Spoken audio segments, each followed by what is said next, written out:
As we are all very well aware, and as I've said on this channel a couple of times already, the 2023-24 Kraken season did not go the way we would have liked it to.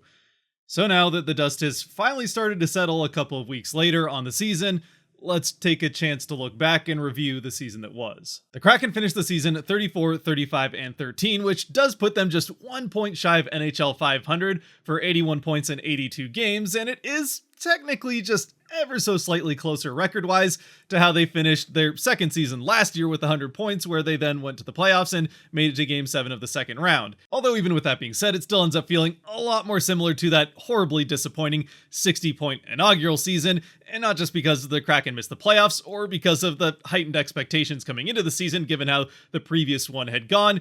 It also doesn't help that the Kraken, even in spite of finishing just that 1 point shy of NHL 500, because of an incredibly middling NHL, still finished 6th in the Pacific Division, just ahead of the two teams really trying to tank, and also 8th worst in the NHL as a whole, which does, if they were going to miss the playoffs, help their draft prospects for the first round, but still makes the season look worse than maybe the record would suggest. And of course, on top of all of that, we've already seen some of the fallout start to happen from the season. Not only have the Kraken moved on from their broadcast partner, which honestly should have happened from the very first day they signed that contract, but they also moved on from their first ever head coach in Dave Haxtell after 3 seasons and after having extended him last season following a Jack Adams Award nomination. Which, real quick as a side note on all that, since I made the video covering the Haxtell firing, there's been some more reporting. There was reporting that it might have actually been some players that gave ultimatums that they didn't want to play for the team if Haxtell was still the coach. And then immediately after that, the next day, Ron Francis and a couple of the players, Jordan Eberle and Jared McCann, all came out completely refuting that and saying none of that was true or had any basis in fact in the locker room.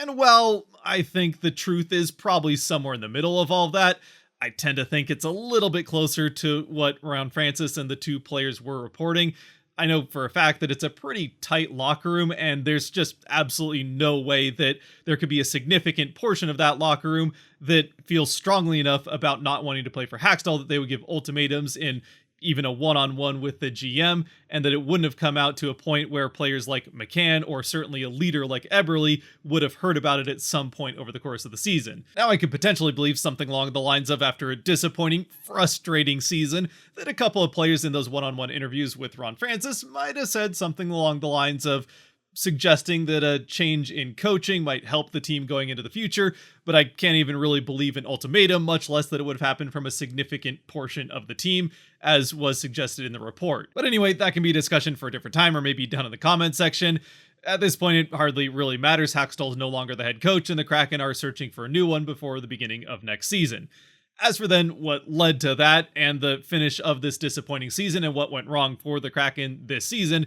I don't think you have to look too much farther than their lack of goal output or just offense in general. Where in the previous season that led to that playoff run, the Kraken finished 4th in the NHL with 3.52 goals scored per game, and then this season, that dropped nearly by a goal per game down to 2.61, all the way back down to 29th in the league, much more similar to what it looked like in that inaugural season. Now, as for the reason for that offensive drop-off, well, it is easy to point the finger at the missing faces from last season, specifically the 3 guys from that 4th line, Sprong, Donato, and Geekie. Donato and Sprong, both of whom had pretty similar seasons in Detroit and Chicago respectively, while Geekie certainly had his best season of his career so far in Boston, thanks in part to a, towards the end of the season, expanded role that I'm not really sure he would have seen in Seattle. And even aside from that, the Kraken just don't really have the offensive talent that you can put on the wings on either side of Geekie that also helped lead to that spiking goal scoring towards the end of the season. But anyway, regardless of what they did with their new teams this season or what they might have done with the Kraken had they stayed,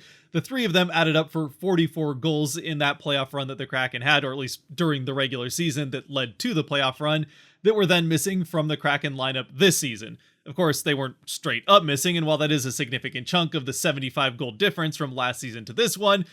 some of that was made back by the guys that replaced them, specifically Yamamoto, Belmar, and Cartier, with Cartier taking a full role in the team following the playoff run from last year. And I think it's also fair to throw Tatar into that mix as well for the about half of the season that he played for the Kraken. And while that is 4 players versus the 3 leaving, That's somewhat due to the injuries that the Kraken dealt with a lot more this season than they did last year, and that's part of, I think, the general struggles of really having a coherent fourth line for any stretch this season. So anyway then, if you really want to boil it down and oversimplify it to just the goal output of those 4 guys coming in versus the goal output of the 3 guys that left, there still is a discrepancy there, as the 4 guys coming in scored 31 to the 44 of the 3 guys that left. So still 13 goal difference there, and I think that's about right. There definitely is something to be said. I think the Kraken did suffer a bit offensively with the changing characters they had on that fourth line. Sprong in particular is fantastic at producing offensively given the ice time he gets. He's really good at that end of the ice. He just is kind of a pylon in the defensive end, and well, all 4 of the guys that played in that fourth line at different points this season were definitely an improvement at that end of the ice. Which isn't to say that I don't think the Kraken would have been better with Sprong. I think in hindsight you can easily say the Kraken probably should have kept Sprong or re-signed Sprong and maybe not signed a guy like Yamamoto, even with the great story that he was being the first Washington-born player with the team and all the potential that was there going into the season. Yeah, hindsight definitely points to Sprong probably would have been a better spot on the wing there for the Kraken this season. Probably still not enough to make the playoffs, though. So then, while it is easy to point to the glaring differences in personnel between the 2 seasons, especially when one of those guys scored 20 goals and then wasn't part of the team, that certainly was not even, to me, the majority of the difference in lack of offensive output of this 23-24 Kraken team, especially when you consider that with the rest of the Kraken lineup, at least on the forward end anyway, where most of the goals are coming from, a lot of whom did have career seasons last year offensively, pretty much all entirely took steps back this year, with the 2 exceptions of Oliver Bjorkstrand, who did have a pretty good season and was an all-star as a result of it for the Kraken this year, and Eli Tolvanen, who, although he scored the same number of goals this year with the Kraken that he did last year, he did it in significantly more games played with the Kraken. Meanwhile, with the rest of the at least regular players, McCann, who it's hard to nitpick him too much as the leading goal scorer for the Kraken pretty significantly in all 3 seasons, but he also had the largest drop-off of any Kraken player in goal scoring, with 11 fewer goals scored. Then you've got guys like Beniers, who scored 9 fewer, Tanev, who scored 9 fewer, Schwartz, who played about the same number of games, once again dealing with injuries off and on, scored 8 fewer goals, Burakovsky, the same number of games, again dealing with injuries, scored 6 fewer, and then you've got Eberle and Gord both scoring 3 fewer, which is a lot closer, but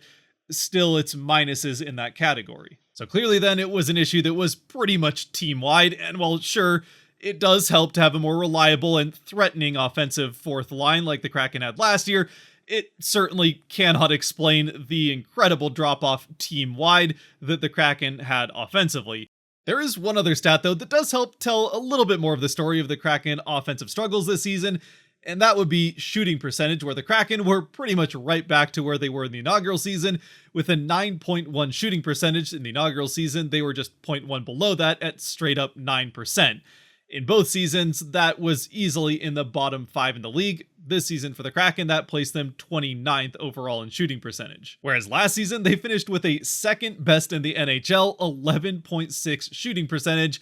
and that definitely does help you get a few more of those 75 goals into the back of the net, and certainly helps that offense that was 4th best in the NHL and best at 5-on-5. And so, of course, with that being the case, and with shooting percentage tending to be one of the stats that people look at most to try to figure out which teams have seemingly been rolling around in fields of 4-leaf clovers, and which ones might have ladders set up outside the doors to their locker rooms,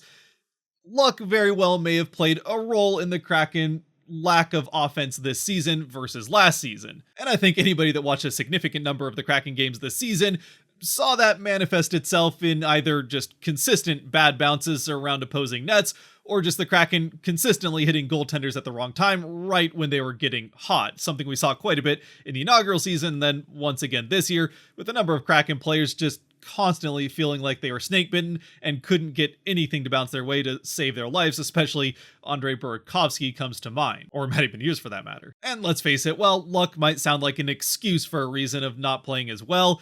it is, after all, a game that you whack around a frozen rubber disc on ice while wearing knife shoes, so luck is definitely going to play a role. Still, even with shooting percentage, it's definitely not the entire story and maybe not even the majority of the story. And heck, even outside the shooting percentage, the Kraken just didn't get as many shots on goal as they did last season, or even in the inaugural season, as they got their fewest shots on goal per game of any of the 3 years they played, almost 2 fewer per game than last year, so that definitely contributes to it. And yeah, some of that is that they consistently seem to hit the posts or crossbars and have those go out, which if you hit a post or crossbar and it doesn't go into the goal, it doesn't even count as a shot on goal. Still, they weren't doing that twice per game more than they did last season. Even outside of that, though, there are some ways to help generate some of that luck or help improve your shooting percentage by the way you play the game. There's a reason that teams like Dallas, with especially Pavelski, or say Tampa Bay, with the way that they like to play offensively, seem to consistently be towards the top of the league in shooting percentage. And that's because they create traffic out in front of the opposing net, looking for tip-ins, screening goaltenders, or just being available for rebounds or chaos in front of the net. All stuff that the Kraken definitely struggled to do this year more so than they did last year. And while last year they certainly weren't the best in the league at doing that, and I think a lot of that improved shooting percentage was just some good fortune, they were certainly quite a bit better at being around the net last season than they were this year when in the offensive end. And you can actually pretty easily see the difference between these last 2 seasons and that presence in front of the net through these next 2 heat map graphs that we're going to take a look at, comparing these last 2 seasons. Now, when it comes to the initial shots and where the Kraken were taking those from, the 2 heat maps really don't look that different between the last 2 seasons. In fact, if anything, there's more red in this season's heat map, which is the Kraken taking more shots from those areas than the average NHL team. And obviously, there's still that blue area in front of the net, which is definitely not what you want, with those being the most dangerous areas to take shots from, but that was even a problem last season. But then when you look at the finishing graph and where the Kraken were actually able to convert from and score from,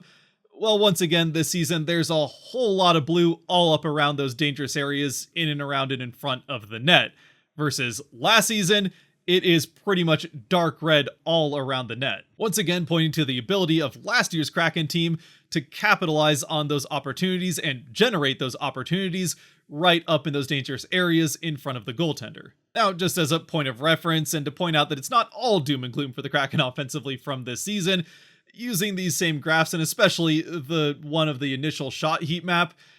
well, you can tell that things went a lot better for the Kraken this season than in the inaugural season, where pretty much that entire offensive end was blue to dark blue. So at the very least, if you want to look at things glass half full, while the Kraken did take a step back in these key areas offensively this season, they at least didn't go anywhere near to as far back as they were in that inaugural season. And you know what? I am actually going to use that as a chance to segue out of the offensive end, where things really did not go very well for the Kraken this season, and into some aspects of the season that did go pretty well for them, or at least not poorly, even in spite of the disappointing outcome of the season on the whole. Still, there's one other aspect of this Kraken season that went well last year, and this year, was once again a problem and something they're going to need to figure out, and that was the 3-on-3 overtime, where last season they were fantastic in 3-on-3 overtime, consistently winning games, and sure, if it did get to the shootout, they lost all of those, but they didn't let it get there very often, and frequently picked up that extra point,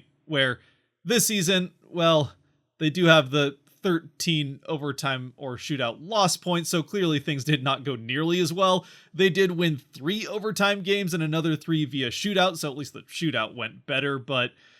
yeah, it was a tough time at 3-on-3, and those are still very important points when you're a fringe playoff team like the Kraken are likely to be for another season, maybe 2, before they really start to get some of those prospects up and into their primes and turning into a little bit more of a contender for one of the top 2 or maybe even top spot in the division. And of course, before we move on, I'd love to know your thoughts down in the comment section about any of that offensive stuff that we've talked about so far. But moving on to the defensive end, where things did go pretty well for the Kraken, they once again were one of the best teams in the NHL defensively, where once again they improved, and drastically so, in goals against per game, now 9th best in the NHL at 2.83 per game. And obviously a lot of that has to do with the easily best so far in franchise history goaltending that the Kraken got this season between both Grubauer and Decord's fantastic year, but also did once again very well in limiting shots on goal, giving up the 8th fewest shots for per game, did take a bit of a step back really from both of the previous seasons, giving up 29.16 shots against per game, which is more than either last season or even the inaugural season. And then once again, when we look at 5-on-5 stats and the expected and advanced stats, the Kraken once again fantastic defensively there as well, with their 5-on-5 goals against per game being 6th best in the NHL, giving up just 1.78 goals per game at 5-on-5, and their expected goals, which doesn't include goaltending whatsoever, being 3rd best in the NHL at 5-on-5, expecting just 1.81 goals against per game there. And of course, once again, that also shows up in those same heat maps, just now on the defensive end, so blue is a good thing here versus red being bad. Comparing to last season, again, both seasons you're seeing a whole lot of blue, though this season actually a lot darker blue up around the net, which is a good thing, and I think that showed up in the Kraken play. They were very good even when they were not so good in transition defensively. They were very good at doing a bend but not break type of defense where they would just bunch up around the Kraken net and not allow opposing teams to get really a lot of traffic in front of the goaltender, not allowing them to get those second opportunities off of rebounds or screening the goaltender looking for tip-ins and that kind of stuff. The Kraken doing a much better job of cleaning up any rebounds and trouble in front of the net this season than they really have in the previous two. And then of course, when it comes to the defensive finishing, or basically goaltending here in the save percentage based on shot location, well, it is still kind of light red around the net, and I don't know if that's entirely fair, but the stats are the stats. It's clearly a lot less red around the net than it has been in either of the previous two seasons, and a lot more blue and dark blue around the outsides. And that, of course, leads us neatly into the biggest bright spot from this Kraken season, at least other than the Winter Classic, though the two are related. The biggest bright spot on the season as a whole, which was the Kraken goaltending, massively improved from either of the previous two seasons, and that includes Philip Grubauer, who was a big part of both of those two seasons, as Grubauer has an unfortunately just under 900 save percentage at 899, but clearly Joey Decord having a sparkling season with a 917 save percentage, even in spite of a couple of not so great games towards the end of the season while he was dealing with some minor injuries there, which is why Grubauer had a little bit more starts down that last stretch. Still, a great season for the Kraken. Overall goaltending, even Drieger played very well in the 2 games he did play for the Kraken.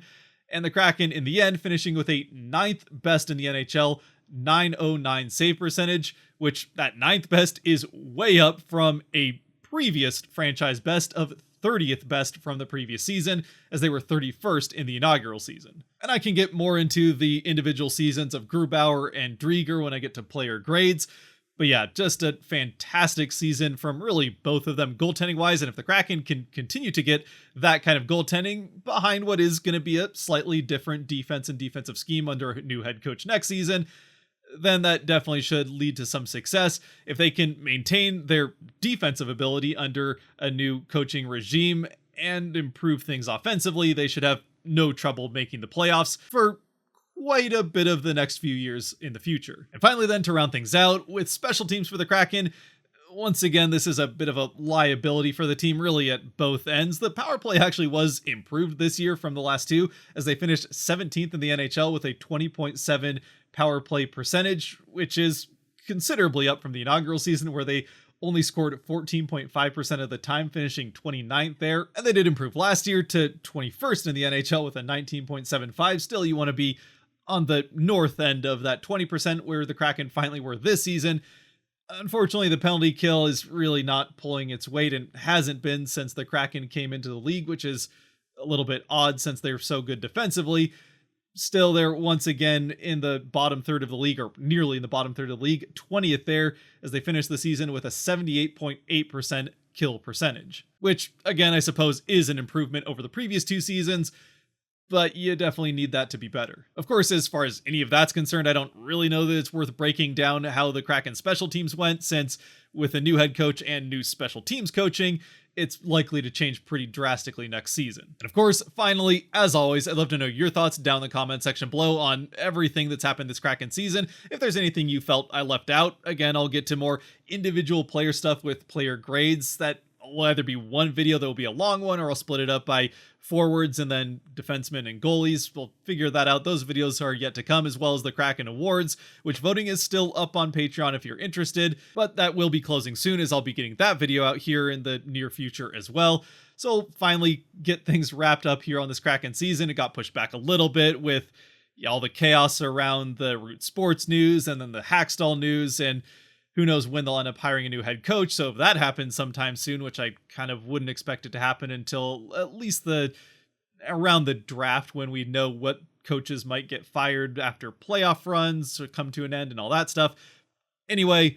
let me know what you think in the comment section below on this season as a whole, or how you're feeling about the Kraken going forward into the future, which, as far as that's concerned, another video that I'm probably going to get put together here at some point is a Kraken prospect recap on the season. Definitely another big bright spot for the Kraken there, as there were some fantastic seasons for some of the guys that we might see take the ice for the Kraken in the next year or two. A couple of them probably 2 years, but yeah, the future is bright for the team. Until that all happens, though, as always, stay safe out there, be good to each other, God bless, and go Kraken.